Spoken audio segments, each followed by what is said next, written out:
તો અભિયાલ અમે લોકો નીકળી ગયા છે ત્રણે ભાઈઓ એક્ટિવા લઈને બહાર, કેમ કે આરસીબી જીતી ગઈ છે એટલે આરસીબીના સાથે ખુશી મનાવવા અમે બી નીકળી ગયેલા છે. જો આ ફટાકડા જોડે જ છે આપણી જોડે, ફટાકડા લઈને આપણે ચાલી ગયા. અહીંયા આપણે કઈ જગ્યા જઈએ છે?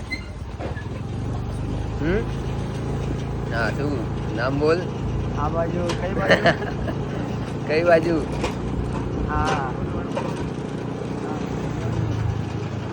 હું જલારામ મંદિર જોડે. હા, જલારામ મંદિર જોડે વ્યારામાં આવેલી છે. તમે જોઈ શકો છો. અભ્યાલ અમે જઈ રહ્યા છે. ત્યાં પોલીસવાળા ઊભા હશે તો યુટર્ન મારીને પાછા અમે વળી જઈશું.